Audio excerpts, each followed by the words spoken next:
요한복음 강의의 72번째 시간입니다.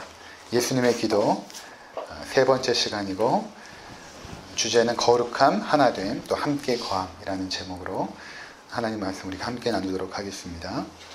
예수님의 기도가 쭉 진행이 되는데요, 세 부분으로 이렇게 구성이 되어 있죠. 그래서 1절에서 5절까지는 예수님께서 예수님 자신을 위해서 기도하십니다.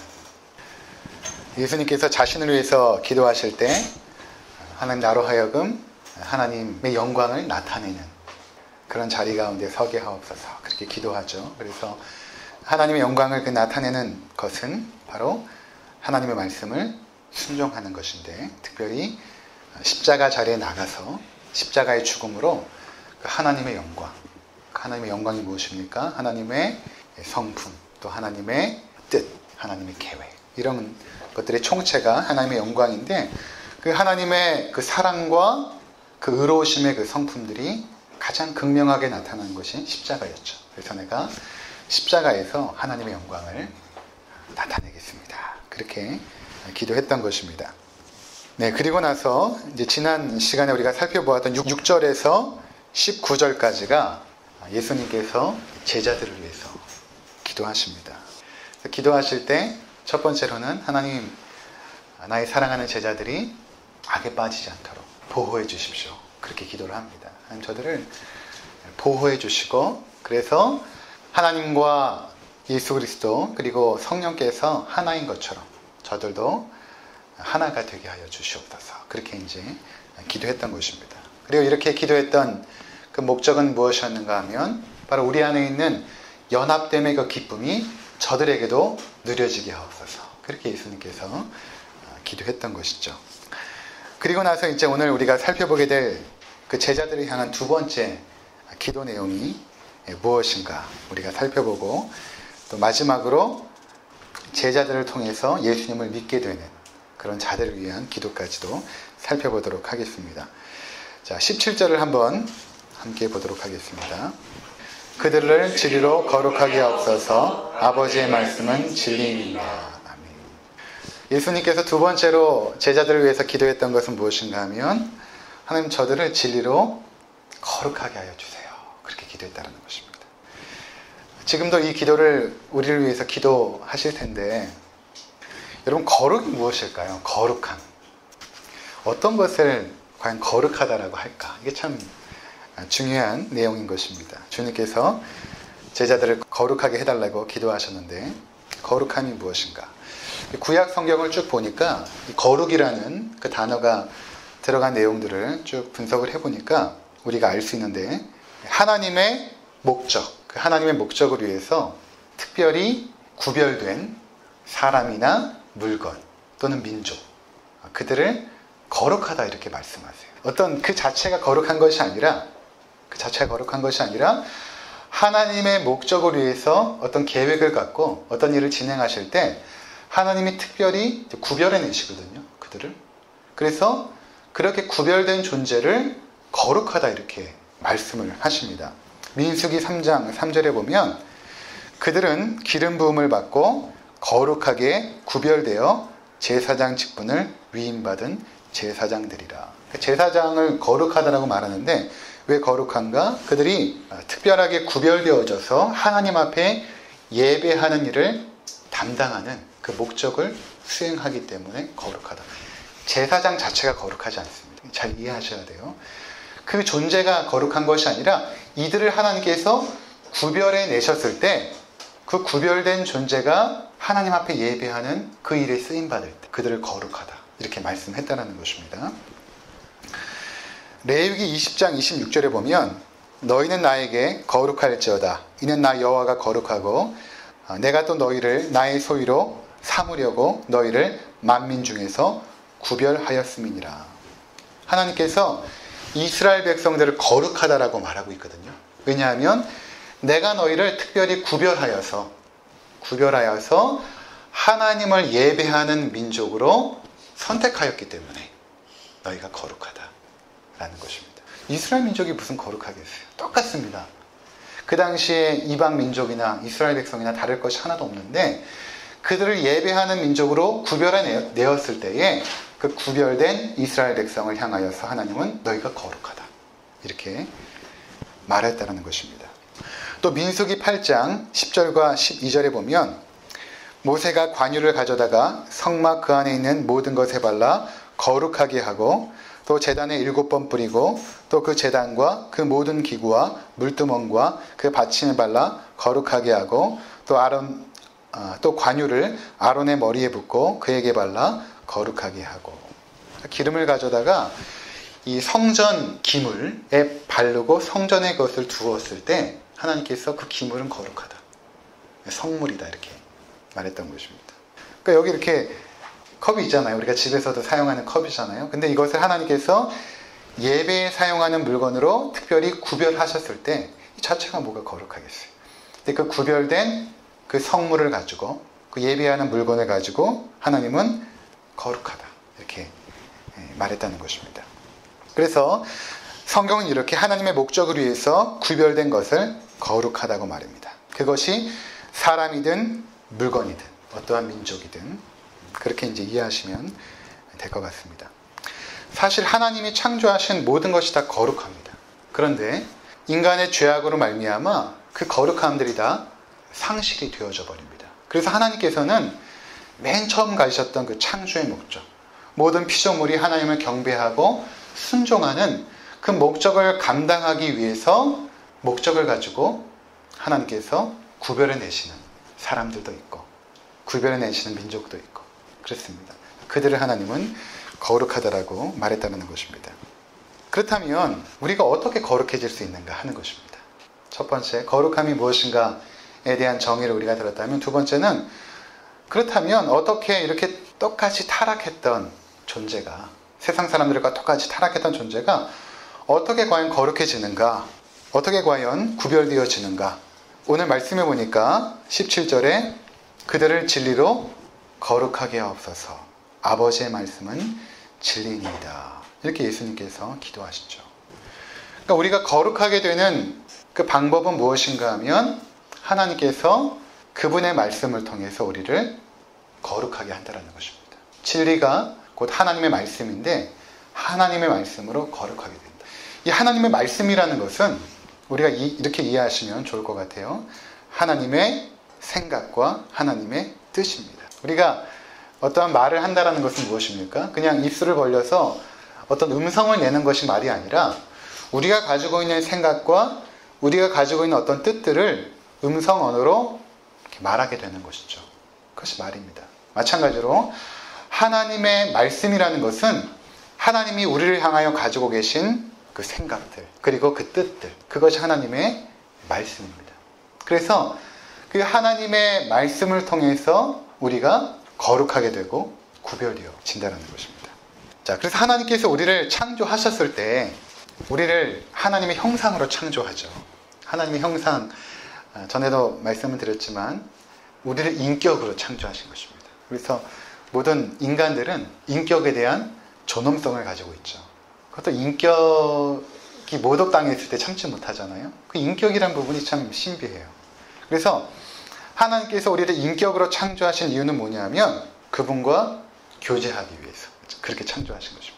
우리를 어떤 물건으로 창조하지 않았어요. 스스로 생각하고 판단할 수 있는. 우리가 아무리 컴퓨터를 정교하게 만든다고 하여도 이제 앞으로 뭐 거의 사람과 비슷한 컴퓨터를 만들지 않겠습니까? 그런다 하여도 우리가 그 컴퓨터를 향해서 야, 내가 너를 보니 기쁨을 이기지 못하겠다. 너는 정말 위대한 피조물이야. 이렇게 이야기하지 않습니다. 참 잘 만들어졌다. 참 잘 작동한다. 이렇게 말하죠. 왜냐하면 컴퓨터는 스스로 생각하고 판단하고 선택하는 능력이 없죠. 조작하는 대로 움직이죠. 프로그래밍 된 대로 움직입니다. 근데 하나님은 우리를 그렇게 창조하지 않고 인격을 주셔서 우리가 스스로 생각하고 결정하고 판단하고 선택할 수 있게 하셨어요. 그리고 하나님은 그것을 또 존중하십니다. 그러한 과정을 통해서 하나님은 우리 인간들과 교통하기를 원하세요. 교제하기 원하십니다.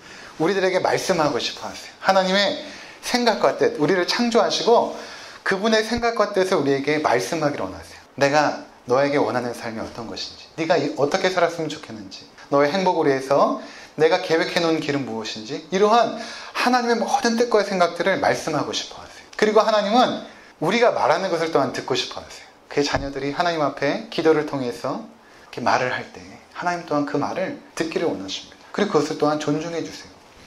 그래서 예수님께서 무엇을 기도하고 있냐 하면 하나님 사랑하는 나의 제자들이 이제 하나님의 말씀을 통하여서 거룩하게 되길 원합니다. 이 세상 가운데 있지만 구별되어져서 하나님의 생각과 하나님의 뜻을 담고 세상과 구별되어지는 삶을 살게 되기를 하나님 간절히 기도합니다. 이렇게 지금 기도하고 있다는 것입니다. 자, 그렇다면 예수님께서 왜 제자들을 위해서 이렇게 기도하셨을까? 그 배경이 있습니다. 그것은 당시에 제자들이 처하게 된 상황 때문에 그렇습니다. 18절을 한번 보시면 17장 18절 우리 함께 읽도록 하겠습니다. 아버지께서 나를 세상에 보내신 것 같이 나도 그들을 세상에 보내었고. 그렇죠. 자, 지금 예수님께서 이제 기도하실 때 어떤 기도를 드리시냐면 하나님, 내가 하나님 앞에 기도하는 것은 저들을 세상에서 데려가시기를 기도하는 것이 아닙니다. 하나님, 저들은 이제 세상에서 내가 준 사명을 감당하기 위해서 살아내야 합니다. 그런데 그 세상 속에서 살아갈 때에 수많은 악의 유혹 앞에서 먼저는 보존하여 주시고 보호하여 주시고 하나가 되게 해 주시옵소서라고 기도를 했습니다. 그리고 이번에는 어떻게 기도하시냐면 하나님, 저들을 거룩하게 하여 주시옵소서. 왜냐하면 저들이 세상에서 살아가야 되기 때문입니다. 세상에서 저들의 그 거룩함과 그 구별됨을 계속해서 무너뜨릴 악과 사단의 역사들이 있을 텐데 하나님, 그 속에서 저들이 물들지 아니하도록, 저들이 타락하지 않도록, 저들이 악에 거하지 않도록 그렇게 하나님 보호해 주시고 거룩하게 해 주시옵소서 라고 기도하고 있었던 것입니다. 그래서 여러분, 우리가 이 세상을 이렇게 살아가다 보면 저도 예전에 그런 생각을 했어요. 철없을 때, 전도사 초년 시절에 그때 이제 저희 교회에 학교도 그만두고 집도 나오고 한 친구들이 막 모였어요. 어떻게 하다 보니까 그렇게 모였어요. 그래서 좀 교만한 생각에 내가 저들의 삶을 하나님의 말씀으로 변화시키고 저들을 좀 좋은 길로 선도를 해야겠다, 이런 생각을 가졌거든요. 좋은 생각이잖아요. 그런데 그 아이들이 교회에 들어오면서 이미 있었던 아이들의 신앙이 급속도로 흔들리기 시작했어요. 한 번은 대학원에서 공부를 하고 있는데 전화가 왔어요. 한 아이가, 중학교 2학년짜리 아이가 전화가 왔어요. 목사님, 제가 병원에 있는데 빨리 와주세요. 달려갔습니다. 오토바이 사고가 난 거예요. 집을 나왔으니까 이 아이가 목사님이 저의 법적인 책임자가 돼주세요. 병원에서 사인 좀 해주세요. 이렇게 말하더라고. 그래서 내가 너를 도와줄게. 네가 이렇게 사고가 났으니까. 그 아이의 이야기를 쭉 듣는데 이미 걔 머릿속에서는 뭘 계산하고 있냐면 목사님, 제가 머리가 아프다고 얘기를 하고요. 그리고 굉장히 골도 흔들린다라고 좀 얘기를 해주는데 걔 눈빛이 이미 돌아갔더라고. 이걸 통해서 뭔가 자기 사고 낸 사람한테 돈을 뜯어내려고. 중학교 2학년 아이가 그렇게 영악하더라고. 그래서 제가 그때 깨달았어요. 내가 괜한 교만함 가지고 이 아이를 어떻게 좀 선도해 보려고 했구나. 안 되더라고요. 무슨 말인가 하면 우리가 세상 속에서 세상 사람, 아주 악하고 교활한 세상 사람들과 함께 살아가다 보면 쉽게 타락할 수 있습니다. 우리 생각에는 우리가 그들에게 선한 영향력을 줄 것 같은데 그렇지 않아요. 우리가 오히려 저들에게 영향을 받습니다. 왜 자매들에게 또는 형제들에게 불신 형제와 결혼하지 말라고 하는 이유는 무엇인가 하면 쉽게 신앙을 잃어버려요. 생각에는 제가 저희 남편도 구원하고 저희 아내도 구원하고 저희 시부모님 다 구원하겠습니다. 교만이에요. 안 됩니다. 감당해야 될 그 신앙적인 고통이 보통이 아니에요. 쉽게 물들어요. 그러니까 예수님께서 우리 가운데 기도했던 건 뭐냐면 제자들이 이제 세상에서 하나님의 복음을 위해서 살아가게 될 때 저들이 그 거룩함을 잃을까 걱정이 되는 것입니다. 그래서 하나님 저들을 보호해 주시고 거룩해지도록, 하나님 타락하지 않도록 하나님 저들을 지켜주시옵소서라고 간절히 지금 기도하고 있다는 것입니다. 자, 우리도 한번 생각을 한번 해보세요. 우리가 얼마만큼 거룩한 삶을 살고 있는지 생각을 해봤으면 좋겠어요. 내가 지금 삶의 목적으로 삼고 있는 것들, 그리고 내 삶의 우선순위들, 그리고 내 삶의 가치관, 그리고 내가 기도하는 것들 한번 생각해 보세요. 예수님께서 기도하신 것은 사실은 가장 중요하고 우선적인 가치를 가지고 있는 것을 기도하지 않습니까? 여러분들도 기도의 자리에 나왔을 때 가장 중요한 것들을 먼저 기도하게 되잖아요. 예수님도 마찬가지입니다.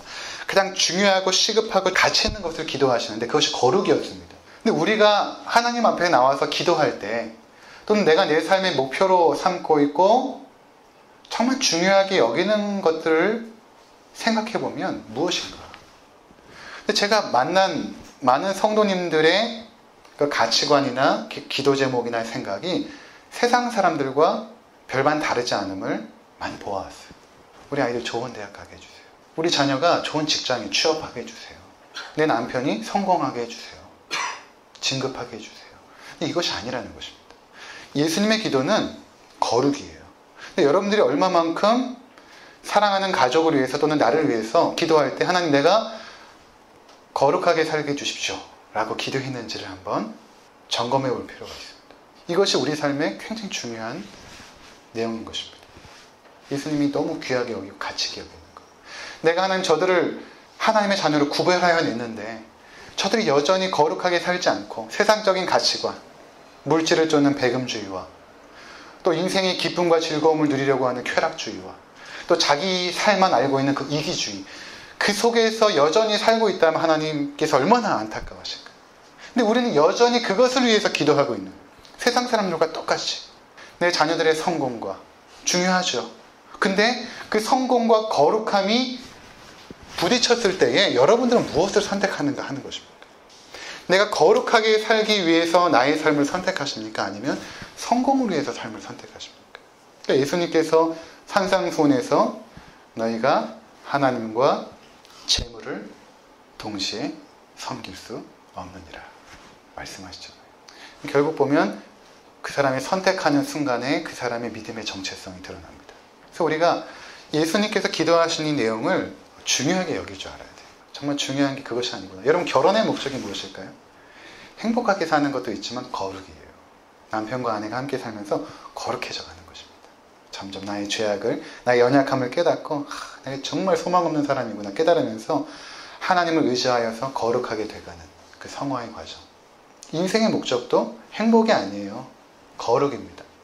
거룩하게 살아갈 때 하나님이 주시는 행복이 있어요. 근데 우리는 그렇게 생각하지 않죠. 성공이 목적이고 행복이 목적이고. 예수님은 우리를 위해서 그렇게 기도하지 않으세요. 왜냐하면 우리를 성공으로 부르지 않으셨거든요. 거룩함으로 부르셨기 때문에 기도하실 때도 하나님 나의 자녀들이 거룩한 길을 가게 하옵소서. 그래서 여러분이 삶 속에서 때로는 실패도 하고 때로는 주저앉기도 하고 때로는 피눈물을 흘렸던 것입니다. 우리를 거룩하게 만드시기 때문에. 우리에게 성공을 허락했다면, 우리에게 승승장구함을 허락했다면 나의 자녀들이 거룩해지지 않을 거라고 하나님이 판단되어지면 무너뜨려 버리시는 거예요. 그 존재를. 왜냐하면 그게 더 중요하니까. 거룩하게 사는 게 더 중요하니까. 시편 128편에 보면 이렇게 말씀합니다. 여호와를 경외하며 그의 길을 걷는 자마다 복이 있도다. 여호와를 경외하며 그의 길을 걷는 자마다 복이 있도다. 내가 원하는 길을 걷는 것이 아니고 하나님을 예배하면서 그의 말씀에 순종하면서 하나님께서 원하시는 길을 걸어가는 자들. 성도 아닙니까? 거룩한 길을 걸어가는 자들. 성도입니다. 그들은 하나님이 볼 때 복이 있도다 이렇게 말씀하시는 것입니다. 내가 내 손이 수고한 대로 먹을 것이라 내가 복되고 형통하리로다. 내가 내 손이 수고한 대로 먹는 축복을 주신다는 것입니다. 얼마나 많은 사람들이 열심히 일해도 손에 아무것도 쥐어지지 않은 채 집에 돌아오는 사람이 얼마나 많이 있습니까? 그런데 우리가 수고한 대로 먹는 축복을 주시겠다. 또 3절에 보니까 내 집 안방에 있는 내 아내는 결실한 포도나무 같으며 내 식탁에 둘러앉은 자식들은 어린 감람나무 같으리로다. 가정 가운데 주시는 축복이죠. 남편이 안방에 있는 아내를 보니까 너무 아름다운 거예요. 결실한 포도나무 같으며 안방에 있는 아내는, 그리고 식탁에서 아버지가 자녀들을 이렇게 보는데 어린 감람나무 같이 아이들이 이렇게 청롱하고 맑고 순수하고, 이런 축복. 누구에게 주시는가? 여호와를 경외하면서 그분의 길을 걸어가는 자들, 구별된 삶을 살아가는 자들, 하나님께서 선택한 그 목적에 맞게 그분의 뜻과 생각을 마음에 담고 살아가는 자들에게 주시는 복을 이렇게 말씀하십니다. 시편 1편에 보면 복 있는 사람은 악인들의 꾀를 따르지 아니하며 죄인들의 길에 서지 아니하며 오만한 자들의 자리에 앉지 아니하고 오직 여호와의 율법을 즐거워하여 그 율법을 주야로 묵상하는도다. 그렇죠? 하나님의 말씀, 율법을 주야로 묵상하면서 그분의 뜻과 생각을 담고 살아가는 자들이 복이 있다. 악인들의 길을 따라가지 않고 죄인들의 길에 서지 않고 오만한 자들과 함께 앉지 않고. 그들은 어떠한 모습인가? 시냇가에 심은 나무가 철을 따라 열매를 맺으며 그 잎사귀가 마르지 아니한 같으니 그가 하는 모든 일이 다 형통하리로다. 이렇게 말씀하십니다. 그렇게 하나님의 말씀 따라 살아가는 자들의 삶은 형통하다라고 말씀하고 있죠. 작년에 그 가을쯤에 이렇게 화분에 심겨져 있던 그 장미가 초라하게 다 시들어 버렸어요. 버릴까 하다가 제가 이렇게 땅을 파고 늦가을에 한 11월 말에 밖에다 심어놨거든요. 겨울을 지나고 죽을 줄 알았어요. 겨울을 지나고 봄이 되고 하더니 꽃이 피는데 그 전에 꽃은 요만했어요. 근데 여러분 이제 예배 끝나고 보시면 알겠지만 꽃이 이만해졌어요. 이만한 꽃들이 활짝 피었습니다. 무슨 말인가 하면 그 종자가 중요한 게 아니에요. 그 종자가 넓은 대지에 심겨지니까 화려한 꽃을 피우는 것입니다. 마찬가지로 우리가 시냇가에 심겨지면 이게 뭡니까? 여호와의 말씀에 우리의 생각과 뜻을 세우는 것을 말합니다. 여호와의 율법에 그분의 말씀에 우리의 생각과 뜻을 세우고 구별되는 삶을 살아가면 시냇가에 심은 나무가 철을 따라 잎사귀를 맺는 것처럼 그 잎사귀가 마르지 않는 것처럼 우리의 삶이 그렇게 아름답고 형통하고 풍성한 삶을 살게 될 것이라고 말씀하고 있는 것입니다. 근데 이제 고민이 무엇인가 하면 저도 이제 얼마 전에 그 경원 형제랑 대화하면서 현실에 대한 이야기를 했어요. 한국의 현실이 어떤가? 얼마나 경쟁이 심하고 얼마나 차별이 심하고 이미 태어날 때부터 서열이 이미 정해져 있고 눈에 보이지 않는 이미 계급이 존재하는 이 현실 속에서 과연 우리가 어떻게 해야 될 것인가에 대한 부분을 이제 이야기한 적이 있거든요. 현실을 보면 암담해요. 그리스도인이 과연 이 현실 속에서 거룩한 길을 걸어갈 수 있겠는가? 그것이 이제 우리 삶의 관건 아닙니까? 근데 이런 문제를 가지고 이야기를 하다 보면 어떤 부분에서 탁 막히냐 하면 목사님 그건 현실이잖아요. 이렇게 얘기하면 막혀버리는 것입니다. 그거는 하나님 말씀일 뿐이고 현실은 다릅니다. 그러니까 제가 현실에서 살아보지 않았으니까 저는 이제 목회 활동만 하니까 세상 속에서 부딪혀 본 적이 없으니까 저도 참 이제 그때는 막막해져요. 이 뇌물이 통용되는 사회, 편법이 쉽게 통용되는 사회, 거짓말이 성공의 조건인 사회, 이런 사회 속에서 과연 정직하고 공의롭고 하나님의 가치를 추구하는 삶을 과연 실현해낼 수 있겠는가에 대한 부분들이 여전히 우리 가운데 과제로 남아있습니다. 근데 우리의 삶은 성공이 아니잖아요. 그렇죠? 거룩함이잖아요. 계속해서 부딪혀야 되는 것입니다. 계속해서. 그러면서 우리가 깨달아야 될 건 뭐냐면 여기가 우리가 거할 집이 아니었구나. 우리 집은 원래 천국인데 잠깐 와 있구나. 내가 여기서 승승장구하고 성공하고 해봐야 여기 우리 집이 아닌데 그 속에서 계속 넘어지고 실패하고 계속해서 세상 사람들이 거짓과 편법과 그 불법을 바라보면서 나는 그래도 정직하게 싸워나가는 그 속에서 갈등하면서 빨리 가야겠다. 하나님 나라에. 그것으로 우리를 하나님께서 만들어주시는 것입니다. 조금씩 그렇게 만들어 가시는 것입니다. 근데 이런 싸움도 하지 않고 목사님 그거는 하나님 말씀일 뿐이고 현실은 다릅니다. 라고 하시면 안 되는 거예요. 그래도 목사님 한번 싸워보겠습니다. 기도하실 때 하나님 여전히 현실은 막막하고 여전히 내가 이렇게 살 때 저들로부터 조롱도 당하고 때론 차별도 당할지 모르지만 그래도 하나님 내가 해보겠습니다. 라고 부딪히는 것입니다. 해보는 것입니다. 계속해서. 주님께서 우리를 위해서 이 기도를 하고 계세요. 그래서 여러분 힘을 내시기 바랍니다. 이 베드로도 그렇고 가룟 유다도 그렇고 똑같이 예수님을 부인해요. 베드로도 부인합니다. 저주를 하죠. 예수님을 저주를 합니다. 한 소녀가 너도 저 사람의 제자 아니냐 소리를 지어다가 예수님을 저주하면서 나는 알지 못한다. 근데 두 사람의 인생이 갈리죠. 가룟 유다는 자살하죠. 근데 베드로는 회개하고 주님께 돌아와서 그 은혜를 받습니다. 그 이유는 무엇인가 하면 예수님께서 베드로에게 말씀하셨어요. 사단이 너를 밀가 부르듯 하여 너를 유혹하지만 내가 너를 위하여 기도하겠노라 하셨거든요. 그 기도가 성취됐어요. 베드로에게. 그러니까 예수님께서 지금 우리의 거룩함을 위해서 기도하고 있다는 것은 우리가 지금 거룩해져 간다는 증거입니다. 이루어져요. 예수님께서 기도하셨기 때문에. 그래서 우리가 계속해서 세상과 구별된 삶, 하나님의 뜻과 생각을 담고 순종하며 살아가는 삶을 이루어내야 되는 것입니다. 그래서 교회가 수도원에 있지 않아요. 저 산속에 있지 않습니다. 절처럼 수도원처럼 있지 않아요. 세상 속에 있죠. 세상 한복판에. 여기서 싸워나가라는 것입니다. 자, 두 번째 이 기도만 나누고 마치도록 하겠습니다. 예수님께서 계속해서 기도하시는데 20절을 보시면 우리 함께 읽도록 하겠습니다. 시작.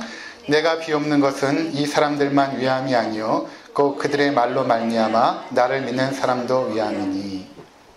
자, 예수님께서 기도하는 대상을 말씀하고 있죠. 여기는 제자뿐만 아니라 제자들이 이제 하나님의 말씀을 증거하여 나를 믿게 되는 사람들이 있을 것입니다. 이제 우리들이죠. 내가 저들을 위해서 기도하겠습니다. 라고 이제 기도하십니다. 두 가지인데 다 살펴보려면 시간이 오래 걸리니까 이 중에 하나만 제가 보고 마치겠습니다. 첫 번째는 21절입니다. 아버지께서 내 안에 내가 아버지 안에 있는 것 같이 그들도 다 하나가 되어 우리 안에 있게 하사 세상으로 아버지께서 나를 보내신 것을 믿게 하옵소서. 첫 번째는 저들로 하나가 되게 하옵소서. 그래서 저들이 하나가 된다면 세상 사람들이 저들을 보면서 하나님이 얼마만큼 사랑이 많으신지를 보게 될 것입니다. 그게 23절이거든요. 23절 우리 함께 읽도록 하겠습니다. 시작. 곧 내가 그들 안에 있고 아버지께서 내 안에 계시어 그들로 온전함을 이루어 하나가 되게 하려 함은 아버지께서 나를 보내신 것과 또 나를 사랑하신 같이 그들도 사랑하신 것을 세상으로 알게 하려 함이로소이다. 즉 성도들의 하나됨을 통해서 세상이 무엇을 보냐면 죄악 가운데 타락한 세상이 무엇을 보냐면 하나님의 사랑을 본다라는 것입니다. 하나님의 사랑. 그러니까 세상 사람들이 하나님의 사랑을 볼 수 있는 유일한 길은 무엇인가 하면 그의 백성들이 사랑으로 하나 되는 모습을 통해서 세상 사람들의 사랑을 발견해요. 세상과 다른 사랑. 세상의 사랑은 자기의 욕망을 채우는 사랑, 자기의 유익을 채우는 사랑이죠. 그것이 세상의 사랑이에요. 우리가 자녀를 양육하고 키우지만 제가 제 아들 희수를 다 사랑하지 않아요. 제 말에 순종하고 말을 잘 들을 때만 사랑스럽지 말을 안 들으면 믿고 화가 나더라고요. 이 세상의 사랑입니다. 근데 우리가 이 세상 속에서 그리스도의 사랑을 느끼고 체험하게 되면 그런 세상의 사랑과 다른 사랑을 하게 됩니다. 원수까지도 사랑하게 되는 사랑으로 나아가게 되죠. 그럴 때 세상 사람들이 하나님의 사랑을 보게 된다는 것입니다. 저런 사랑이 어디 있었나? 과연 하나님의 사랑이 저들 가운데 나타나는구나. 그렇게 보게 된다는 것입니다. 그리고 이 두 번째 이 기도는 무엇인가 하면 24절을 함께 보도록 하겠습니다. 함께 읽겠습니다. 시작. 아버지여 내게 주신 자도 나 있는 곳에 나와 함께 있어 아버지께서 창세전부터 나를 사랑하심으로 내게 주신 나의 영광을 그들로 보게 하시기를 원하옵나이다. 제가 이 기도문 통해서 참 은혜를 어제 받았는데 이런 것입니다. 하나님 저들과 함께 있고 싶습니다. 이거예요 사실은. 하나님 내가 기도하는데 하나님 내가 저들과 함께 있고 싶습니다. 그래서 저들과 함께 있으면서 내가 창세전에 보았던 그 하나님의 영광을 저들도 볼 수 있게 되기를 원합니다. 이렇게 기도하는 거예요. 이게 뭐냐면 예수님의 절절한 사랑입니다. 여러분 사랑해 보신 적 있잖아요. 그렇죠? 사랑하면 같이 있고 싶거든요. 헤어지기 싫습니다. 단 한순간도. 같이 있고 싶고 떨어지면 보고 싶고 그리고 함께 좋은 거 나누고 싶고 좋은 거 보고 싶고 좋은 거 먹고 싶고 그렇잖아요. 지금 예수님의 마음이 이것입니다. 하나님 내가 저들과 함께 있고 싶습니다. 아버지와 내게 주신 자도 나 있는 곳에 함께 있어. 나와 함께 있어서 아버지께서 창세전부터 나를 사랑하심으로 내게 주신 나의 영광을 그들도 보게 하시기를 원하옵나이다. 하나님, 내가 사랑하는 저들 함께 있으면서 내가 누렸던 그 아름다운 것들, 그 영광을 내가 함께 누리고 싶습니다. 이게 예수님께서 우리를 향한 지극한 사랑인 것입니다. 그러니까 이 기도를 예수님께서 들으셨기 때문에 우리가 곧 그렇게 될 거예요. 그러니까 우리가 앞으로 주님과 함께 거하게 될 그 찬란한 영광이 얼마나 황홀하겠습니까? 예수님께서 이렇게 기도할 정도로 하나님, 저들도 함께 보고 싶습니다. 그 밤하늘의 찬란한 별만 봐도 마음이 황홀해지는데, 그렇죠? 자연 만물 속에서 느껴지는 하나님의 영광을 보아도 가슴이 뛰는데, 나를 가장 사랑하시는 그 예수님과 함께 있으면서, 함께 거하면서 그것을 보고 싶어 하는 거예요, 지금 예수님이. 얼마나 이 기도가 아름답고 귀한지 모르겠습니다. 아무쪼록 이 귀한 이 예수님의 기도가 우리의 삶 가운데 성취가 될 것입니다. 그날을 기대하시고 소망하는 우리 모두가 되시기를